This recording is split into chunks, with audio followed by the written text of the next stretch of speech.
Time up. Time up sir, time up. Hello everyone, welcome to only IAS. Now आज की इस video में GS के daily mains answer writing initiative को continue करते हुए हम डे 30 के वीडियो को डिस्कस करने वाले हैं। जो भी इससे के पहले के डेज की वीडियोस हैं उनको ऑलरेडी यूट्यूब पे अपलोड किया जा चुका है, आप उन्हें वहां जाकर चेकआउट कर सकते हैं। साथ ही साथ जो डेली क्वेश्चंस आपको प्रैक्टिस के लिए दिए जा रहे हैं उनके मॉडल आंसर के पीडीएफ्स आपको ओनली आईएएस के ऑफिशियल ग्रुप पर मिल जाएंगे, आप उन्हें वहां जाकर डाउनलोड कर सकते हैं, हिंदी या फिर इंग्लिश दोनों ही लैंग्वेजेस में। ऑलराइट, सो आज की वीडियो को स्टार्ट करने से पहले सबसे पहले जो आज का हमारा मेन टॉपिक है उसे हम समझ लेते हैं। The topic says mechanisms, laws, institutions and bodies constituted for the protection and betterment of these vulnerable sections। ठीक है, जो भी हमारे इंडिया के अंदर वल्नरेबल सेक्शंस हैं उनको प्रोटेक्ट करने के लिए कौन कौन से मैकेनिज्म्स हैं, कौन कौन से लॉज हैं, कौन कौन से इंस्टीट्यूशंस हैं, कौन कौन से बॉडीज को फ्रेम किया गया है, इसके बारे में एक क्वेश्चन बात करता है। ठीक है, इसके बारे में एक टॉपिक एक्चुअली बात करता है। तो इसी पर्टिकुलर टॉपिक के अराउंड में एक क्वेश्चन आपको फ्रेम करके दिया गया था। आई होप कि आपने उसके आंसर लिख लिए हैं। अब हम इस पर्टिकुलर क्वेश्चन को प्रॉपर्ली डिस्कस करते हैं। The question says what are the benefits of granting constitutional status to any body? Do you think 102nd and 105th amendments combined can address the issues of OBCs effectively? 15 mark का question है जिसे हमें 250 words के अंदर लिखना है। ठीक है, तो देखो समझते हैं कि एग्जैक्टली इस क्वेश्चन का मतलब क्या है। सबसे पहले तो क्वेश्चन का मतलब देखो बहुत ही स्ट्रेट फॉरवर्ड है, दो पार्ट का क्वेश्चन है। क्वेश्चन का पहला पार्ट ये बोलता है कि किसी भी एक पर्टिकुलर बॉडी को, कोई भी एक बॉडी जो कि मान लो स्टैच्यूटरी बॉडी है, उसको कॉन्स्टिट्यूशनल स्टेटस प्रोवाइड करने की जरूरत क्या है, उसके बेनिफिट्स क्या होते हैं। अगर मान लो कोई भी एक बॉडी है, अगर मैं उसको सिंपली एक स्टैच्यूटरी बॉडी रहने देता हूं, बट अगर बाद में मैं उसको कॉन्स्टिट्यूशनल स्टेटस प्रोवाइड कर देता हूं, तो कॉन्स्टिट्यूशनल स्टेटस प्रोवाइड करने पर उसको बेनिफिट क्या मिले, क्या फायदे होंगे उस पर्टिकुलर बॉडी को। पहले तो हमें यह समझाना है कि आफ्टर ऑल क्यों कोई भी बॉडी कॉन्स्टिट्यूशनल स्टेटस पाना चाहती है, क्यों कोई बॉडी कॉन्स्टिट्यूशनल बॉडी बनना चाहती है। और सिमिलरली उसी लाइंस पे क्वेश्चन का सेकंड पार्ट ये है कि जो 102nd और 105th जो अमेंडमेंट्स हुए थे, क्या वो ओबीसीज की प्रॉब्लम को इफेक्टिवली सॉल्व कर सकते हैं, राइट। इसी चीज को हमें दो पार्ट के अंदर मेंशन करना है। ठीक है, first part and second part. Alright, start करते हैं आज का आंसर हम। सबसे पहले तो फर्स्ट थिंग्स फर्स्ट, इंट्रोडक्शन देखते हैं कि आफ्टर ऑल इंट्रोडक्शन के अंदर आप क्या लिख सकते हो। देखो पहली चीज तो आप ये बता सकते हैं कि एग्जैक्टली जो ये 102nd अमेंडमेंट एक्ट की बात हो रही है और 105th अमेंडमेंट एक्ट की बात हो रही है, ये है क्या। तो देखो जो 102nd कॉन्स्टिट्यूशनल अमेंडमेंट एक्ट है, ये एक्चुअली अमेंडमेंट एक्ट तो 102nd है, बट एक्चुअली ये हमारा 123rd कॉन्स्टिट्यूशनल अमेंडमेंट बिल है। मतलब ये बिल था 123वां, जिनमें से 102 पास हुए हैं, यानी कि एक एक्ट हमारे 102 है, लेकिन टोटल बिल कितने हो गए हमारे 123। ठीक है, सो 123rd कॉन्स्टिट्यूशनल अमेंडमेंट बिल, जिसे हम 102nd कॉन्स्टिट्यूशनल अमेंडमेंट एक्ट भी कहते हैं, ये एक्चुअली एक न्यू बॉडी फ्रेम करता है। उस बॉडी का नाम है NCBC, national commission for backward classes. मतलब कि जो ओबीसी कम्युनिटी है उनके अपलिफ्टमेंट के लिए, उनको आगे बढ़ाने के लिए एक न्यू बॉडी का फ्रेम किया गया है एनसीबीसी, जिसको रिसेंटली एक कॉन्स्टिट्यूशनल बॉडी की तरह बनाया गया है। ओके, समझते हैं क्या एनसीबीसी को पहली बार बनाया गया है? नो, ऐसा नहीं है कि उसको पहली बार बनाया गया है, रादर ये बॉडी पहले से थी, बट ये एक स्टैच्यूटरी बॉडी की तरह काम करती थी, स्टैच्यूटरी बॉडी की तरह, ये कॉन्स्टिट्यूशनल बॉडी नहीं थी। रिसेंटली 102nd अमेंडमेंट एक्ट के द्वारा इसको एक कॉन्स्टिट्यूशनल बॉडी की तरह डिक्लेयर किया गया है। आई होप आप ये चीज समझ गए।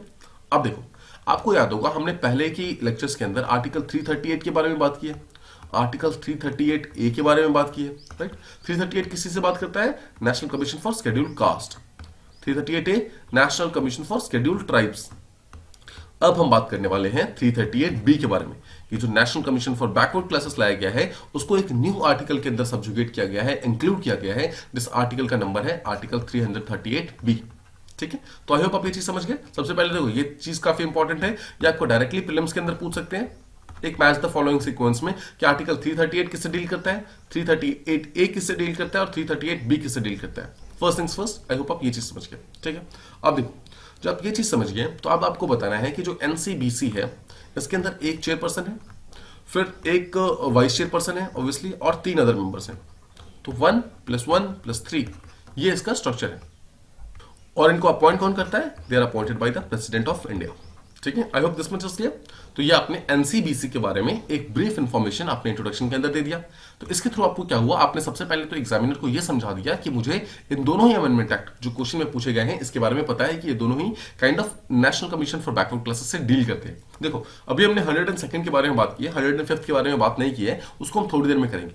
हम क्या कर सकते हैं, क्वेश्चन को बारी बारी से डिस्कस कर सकते हैं। ठीक है, अब देखो जब आप बॉडी पार्ट को स्टार्ट करोगे तो बॉडी पार्ट में सबसे पहले तो आपको ये एक्सप्लेन करना है, जो क्वेश्चन का फर्स्ट पार्ट है पहला पार्ट क्या था कि what are the benefits of granting constitutional status to any body, है ना, ये पूछा हुआ था किसी भी एक पर्टिकुलर बॉडी को कॉन्स्टिट्यूशनल स्टेटस प्रोवाइड करने की जरूरत क्या है।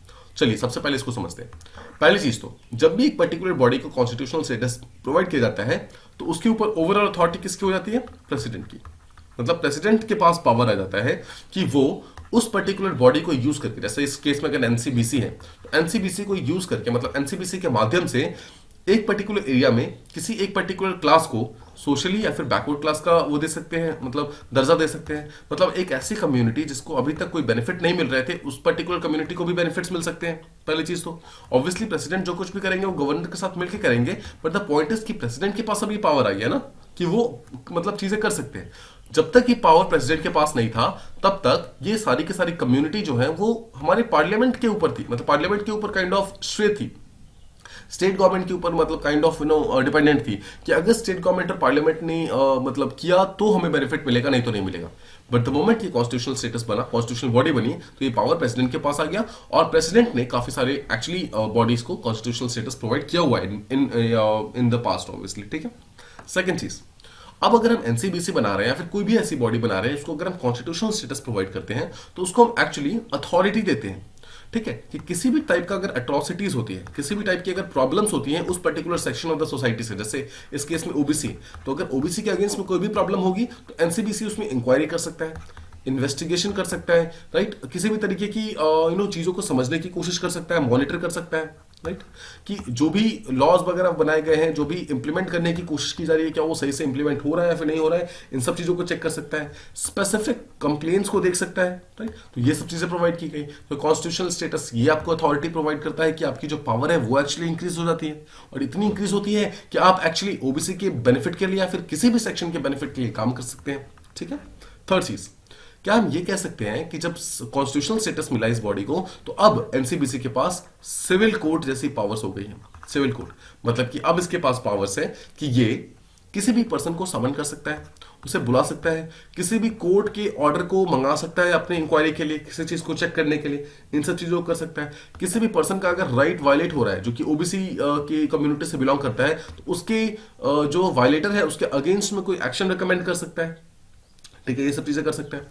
इसके अलावा हम क्या कह सकते हैं कि और भी बहुत सारे फंक्शन जो एनसीएससी के पास है, एनसीएसटी के पास है, बिकॉज ये दोनों कॉन्स्टिट्यूशनल बॉडीज है, तो इसकी जैसी ये पावर सारी की सारी एनसीबीसी के पास भी आ जाएगी। अब बैकवर्ड क्लास के पास भी उतनी ही पावर्स है जितने कि शेड्यूल कास्ट या फिर शेड्यूल ट्राइब्स के पास पावर्स थी, ठीक है। ये भी काफी इंपॉर्टेंट चीज हो गई। ये भी एक्चुअली हम एक टाइप का डिस्पैरिटी को हटा करके इक्वालिटी लाने की कोशिश कर रहे हैं, ठीक है। क्या हम ये कह सकते हैं कि कॉन्स्टिट्यूशनल स्टेटस मिलने के बाद जो ओवरऑल अथॉरिटी है, जो पावर है इस कमीशन की, वो चीज काफी ज्यादा इंक्रीज हो गई, ठीक है। क्या हम ये कह सकते हैं कि इसके थ्रू ग्रीवांस रिड्रेसल जो है वो और ज्यादा इंक्रीज हो जाएगा, बिकॉज अब वो कॉन्स्टिट्यूशन के द्वारा वैलिडेटेड है, ये बॉडी जो है कॉन्स्टिट्यूशन के द्वारा वैलिडेटेड है। यानी कि एक चीज हम ये भी समझ सकते हैं कि इस पर्टिकुलर बॉडी के ऊपर एक मॉरल रिस्पॉन्सिबिलिटी है जो किसने इंपोज किया, कॉन्स्टिट्यूशन ने इंपोज किया, कि आपको हर एक ग्रीवांसेस को रिड्रेस करना है। कोई भी ऐसा ग्रीवांस जो कि किसी भी ओबीसी की कम्युनिटी से आती है उस सबको आपको प्रॉब्लम को सॉल्व करना है, ठीक है। तो इस तरीके से आप बता सकते हैं कि आफ्टर ऑल किस तरीके से जो हमारा कोई भी बॉडी अगर बनती है, जैसे मैंने यहां पर आपको एनसीबीसी का एग्जांपल लेकर बताया कि किस तरीके से कोई भी अगर बॉडी कॉन्स्टिट्यूशनल स्टेटस में जाती है तो उसके बेनिफिट्स क्या क्या हो सकते हैं, ठीक है। सो आई होप आप क्वेश्चन का पहला पार्ट समझ गए। अब हम आते हैं क्वेश्चन के सेकंड पार्ट के ऊपर। आपको याद है क्वेश्चन का second part 102nd and 105th amendment act के बारे में बात करता है। तो आपको याद होगा पीछे तो हमने 102nd अमेंडमेंट एक्ट को तो ऑलरेडी देख लिया, राइट। अब हम बात करते हैं कि एग्जैक्टली 105th अमेंडमेंट एक्ट क्या है, एग्जैक्टली किस तरीके से डील करता है वो ना। इस पर्टिकुलर अमेंडमेंट को होने से पहले थोड़ा सा इससे पहले का सिनेरियो समझो क्या होता है। देखो, किसी भी मान लो कोई एक स्टेट है, जैसे सपोज XYZ नाम का एक स्टेट है, ठीक है। इस स्टेट के अंदर कौन कौन सी ऐसी कम्युनिटी है जिसको ओबीसी के अंदर डाल सकते हैं, ये डिसाइड करने का पावर किसके पास है। मतलब एक पर्टिकुलर कम्युनिटी को ओबीसी की कैटेगरी के अंदर डालना है या फिर नहीं डालना है, ये डिसाइड करने का पावर किसके पास है। तो देखो एक चीज समझो, ये पावर जो है वो स्टेट गवर्नमेंट के पास हुआ करता था, ठीक है, स्टेट गवर्नमेंट के पास हुआ करता था। बट क्या होता है, सुप्रीम कोर्ट इसमें इंटरवीन करता है और सुप्रीम कोर्ट बोलता है कि बिकॉज स्टेट गवर्नमेंट जो है वो पॉलिटिकल पार्टी से मिलकर बना होता है और पॉलिटिकल पार्टी जो है कंपैरेटिवली बायस्ड होती है, ठीक है, मतलब बायस्ड होती है कि जब भी ऑब्वियसली इलेक्शंस वगैरह होते हैं तो उस टाइम बहुत सारी ऐसे वादे देखे गए थे कि अगर हमें वोट देगा तो हम आपको इस पर्टिकुलर कैटेगरी के अंदर डाल देंगे या फिर ऐसा कुछ। इन सब के कारण कैटेगराइजेशन को वोट बैंक पॉलिटिक्स की तरह देखा जा रहा था, ठीक है, तो इसलिए सुप्रीम कोर्ट ने ये बोला कि ये पावर जो कि स्टेट गवर्नमेंट के पास है, इसको यहां से हटाकर अब हम प्रेसिडेंट के पास दे देंगे। मतलब कि अब किसी भी पर्टिकुलर कम्युनिटी को अगर ओबीसी डिक्लेयर करना है तो वो सिर्फ और सिर्फ प्रेसिडेंट कर सकते हैं। ठीक है, ये चीज चेंज की थी सुप्रीम कोर्ट ने। बट फिर से एक बार 105th अमेंडमेंट एक्ट आया है जहां पर यह बोला गया है कि जो ओबीसी लिस्ट मेंटेन करने की बात आती है, ओबीसी लिस्ट, उसका ओवरऑल पावर एक बार फिर से हम स्टेट को देते हैं। फिर से एक बार स्टेट गवर्नमेंट जो है वो डिसाइड करेगी, स्टेट जो है वो मेंटेन कर सकती है एक पर्टिकुलर लिस्ट को। अब ये प्रेसिडेंट के पास से हटा करके पूरी तरीके से स्टेट को दे दिया गया है। ठीक है, सो आई होप आप समझ गए, यही हमारा 105th कॉन्स्टिट्यूशनल अमेंडमेंट एक्ट है। ठीक है, अब देखो, अब हम जब ये भी समझ गए तो अब हम क्वेश्चन के मेन सेकंड पार्ट के ऊपर आते हैं, जहां पर क्वेश्चन पूछता है कि what are the benefits of 102nd and 105th constitutional amendment act for OBC, है ना। ओबीसी के बेनिफिट के लिए इन दोनों ही लॉज का, इन दोनों ही एक्ट का एग्जैक्ट इंपॉर्टेंस क्या है, इसको हम समझने की कोशिश करते हैं। फर्स्ट थिंग्स फर्स्ट, क्या हम कह सकते हैं कि ओबीसी के डेवलपमेंट में ये दोनों ही चीजें काफी ज्यादा अच्छी तरीके से काम करेंगे? बिकॉज देखो 102nd अमेंडमेंट एक्ट यही चीज तो इंश्योर करता है कि जब एनसीबीसी बनेगी तो एनसीबीसी उनके डेवलपमेंट के लिए काम करेगी, उनको अपलिफ्ट करने के लिए काम करेगी, राइट, और उनको रिजर्वेशन प्रोवाइड करेगी एजुकेशन के फील्ड में, एम्प्लॉयमेंट के फील्ड में, इन सब चीजों में।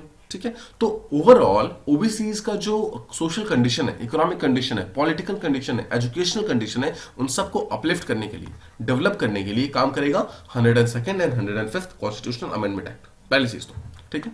ऊपर सेकंड बेनिफिट हम क्या ये कह सकते हैं कि जो ग्रीवांस रिड्रेसल का प्रॉब्लम है, ग्रीवांस रिड्रेसल का जो मैकेनिज्म है, वो काफी इंपॉर्टेंट चीज है कि ओबीसीज के अगेंस्ट अगर कोई भी एट्रोसिटीज होती है, कोई भी प्रॉब्लम्स होती हैं, तो उसके अगेंस्ट में वो आवाज उठा सकते हैं।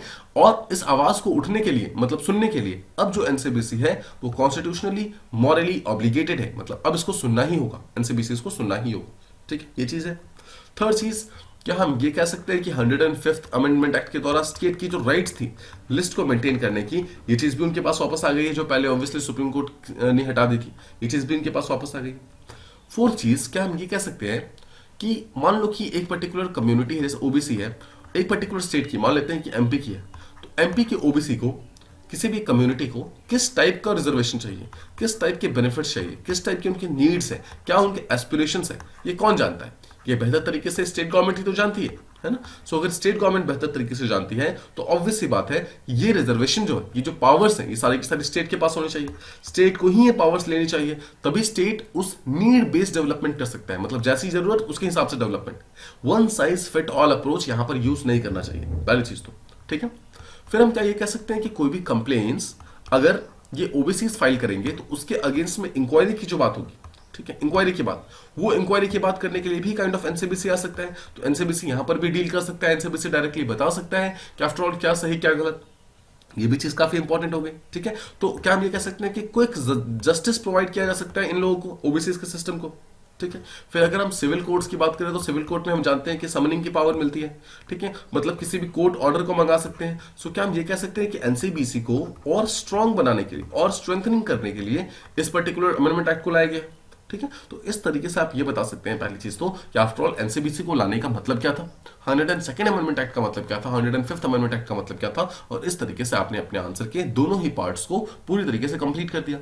अब देखो, बिकॉज ये एक 15 मार्क क्वेश्चन है तो साथ में आपको कुछ सजेशंस भी देने होंगे, आपको बताना होगा कि आफ्टर ऑल प्रॉब्लम्स तो ठीक है बट सॉल्यूशन क्या क्या है। तो आप ये बता सकते हो कि देखो एनसीबीसी को आपने कॉन्स्टिट्यूशनल स्टेटस प्रोवाइड कर दिया है, तो क्या ये एनफ है? No, it is not enough. इसके अलावा आपको और भी बहुत सारी चीजें करनी होंगी, आपको सोशियो इकोनॉमिक कंडीशंस को इंप्रूव करना होगा, आपको और ज्यादा काम करना होगा ताकि ये प्रॉब्लम्स को हम पूरी तरीके से ये हटा सकें, है ना। जो भी प्रॉब्लम्स ओबीसी के अगेंस्ट होती हैं उन सबको हम पूरी तरीके से हटा सकें। तो और क्या क्या चीजें हमें करनी होगी? क्या हम ये कह सकते हैं कि अभी भी बहुत सारी कम्युनिटीज हैं जिनको प्रॉपर रिप्रेजेंटेशन नहीं मिला है, उनको अभी तक कंसिडर नहीं किया था ओबीसी में, तो क्या हम कह सकते हैं कि प्रॉपर रिप्रेजेंटेशन होना चाहिए बैकवर्ड क्लासेस का। ठीक है, सेकेंड चीज, क्या हम ये कह सकते हैं कि अगर कास्ट सेंसस होगा, कास्ट सेंसस जो ऑलरेडी 2011 में हुआ था, अगर उसका रिपोर्ट या तो हम पब्लिक करें या फिर नया कास्ट सेंसस करा के उसका रिपोर्ट पब्लिक करें, उससे लोगों को एग्जैक्टली पता चलेगा कि उनकी कम्युनिटी सच में डाउन ट्रॉडन है, वो लोग अपने उस चीज के लिए डिमांड कर सकते हैं फिर। ठीक है, ये चीज भी काफी इंपॉर्टेंट हो जाएगी। थर्ड चीज, क्या हम ये कह सकते हैं कि ओबीसी एक बहुत बड़ी कम्युनिटी है, क्या हम इसको सब कैटेगराइज कर सकते हैं छोटे छोटे पार्ट्स में? अगर हम सब कैटेगराइज करेंगे ओबीसी को तो क्या होगा, जब ये ओबीसी अलग अलग पार्ट में डिवाइड हो जाएगा तो जो देखो ओबीसी में भी कुछ ऐसे सेक्शन है जो कि ऑब्वियसली जिसको हम क्रीमी लेयर बोलते हैं, जिनको ऑलरेडी काफी ज्यादा रिजर्वेशन मिला हुआ है, उनको बेनिफिट्स मिल चुके हैं। बट जो नॉन क्रीमी लेयर सेक्शंस है, क्या हम कह सकते हैं कि उनको अपलिफ्ट करने के लिए सबसे पहले आपको उनको आइडेंटिफाई करना होगा कि एग्जैक्टली कौन कौन से ऐसे सेक्शंस हैं जो ओबीसी के अंदर आते हैं बट उन्हें वो सारी की सारी चीजें नहीं मिली है जो कि उन्हें मिलनी चाहिए। ये चीज भी काफी इंपॉर्टेंट है।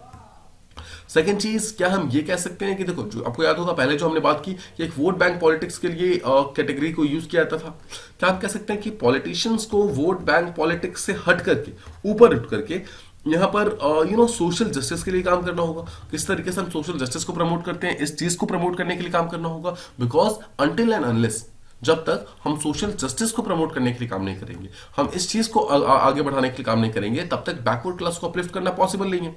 ठीक है, ये चीज भी आप यहां पर एक्सप्लेन कर सकते हैं। फिर इसके अलावा आप ये भी कह सकते हैं कि देखो कि जो बहुत सारे स्किल डेवलपमेंट प्रोग्राम्स हैं वो चल तो रहे हैं, बट वो स्किल डेवलपमेंट प्रोग्राम्स कोई भी ओबीसी स्पेसिफिक नहीं है। क्या हम ये कह सकते हैं कि ओबीसी स्पेसिफिक एक पर्टिकुलर प्रोग्राम होना चाहिए ताकि सही तरीके से हम इस पर्टिकुलर जो कम्युनिटी है इसको हम अपलिफ्ट कर सकें, इसके बेनिफिट के लिए हम काम कर सकें।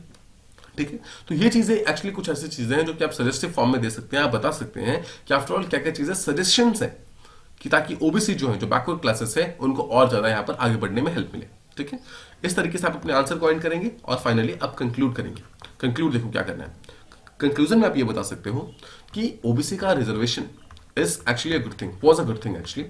ओबीसी को रिजर्व करके हमने जितने भी बैकवर्ड क्लास थे उनको एक कॉमन सेक्शन के अंदर लेकर आए और उन सबको हमने एक सिंगल रिजर्वेशन प्रोवाइड किया, ताकि पहली चीज तो वो लोग सोसाइटी के साथ बेनिफिट मतलब ले सके, सोसाइटी के बराबरी पे आ सके, और सेकंड चीज वो लोग आपस में एक दूसरे को बेनिफिट प्रोवाइड कर सके, है ना।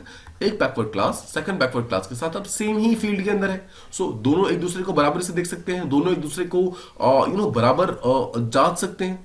पॉइंट भी, एक दूसरे से जो भी प्रॉब्लम्स होती थी, मतलब पहले ऐसा होता था कि हाँ ये इसको कुछ क्यों मिल रहा है, मुझे कोई कुछ क्यों नहीं मिल रहा है। अगर एक पर्टिकुलर कम्युनिटी को कोई बेनिफिट्स मिल जाए तो जो सेकंड कम्युनिटी थी उसको बेनिफिट्स नहीं मिलते थे, तो उसे लगता था कि मुझे नहीं मिल रहा है, किसी और को मिल रहा है। तो इस तरीके की जो भी मेंटालिटी थी पहले, वो सब मेंटालिटी कहीं ना कहीं अब फिनिश हो रही। ठीक है, और ये मेंटालिटी जैसे जैसे फिनिश होगी वैसे वैसे हमारा जो ओबीसीज है या फिर कोई भी एक particular section of the society है, उनको अपलिफ्ट करने में हमें कंपैरेटिवली हेल्प मिलेगा। ठीक है, सो इस तरीके से आप अपने आंसर को एंड कर सकते हैं। आप यहाँ पर एक पॉजिटिव सेंस दे सकते हैं कि हमारे इंडिया के अंदर जो रिजर्वेशन है वो एक पॉजिटिव इनइक्वालिटी की तरह काम करता है, जो कि हमारे जो डाउन ट्रॉडन सेक्शंस हैं उनको अपलिफ्ट करने के लिए काम करता है। और ये चीज बहुत इंपॉर्टेंट है अगर हम एक सोशलिस्ट इकोनॉमी बनाना चाहते हैं, तो अगर हम एक सोशल जस्टिस इंश्योर करना चाहते हैं तो ये चीज बहुत इंपॉर्टेंट है। अगर हम समाज के बेनिफिट के लिए काम करना चाहते हैं तो भी ये पॉजिटिव डिस्क्रिमिनेशन, पॉजिटिव इनइक्वालिटी बहुत ज्यादा इंपॉर्टेंट है। ठीक है, सो इस तरीके से आप बता सकते हैं कि आफ्टर ऑल हमारे इंडिया में रिजर्वेशन की इंपॉर्टेंस क्या है, ओबीसी को अपलिफ्ट करने की इंपॉर्टेंस क्या है, और इस तरीके से आप अपने आंसर को एंड कर सकते हैं। आई होप आपको ये क्वेश्चन प्रॉपर्ली समझ आ गया। This question was somewhat very very important from UPSC point of view, जहां पर सब कैटेगराइजेशन ऑफ कास्ट से आपको काफी सारे क्वेश्चंस पूछे जाएंगे। ठीक है, so always keep in mind कि इसके ऊपर आपके पास कुछ एक राइट अप ऑलरेडी रेडी हो, ताकि आप उस चीजों को प्रॉपर्ली रिवाइज कर सके एग्जामिनेशन से पहले। I hope you have learn something new from this particular video. Thank you so much for listening. See you in the next one.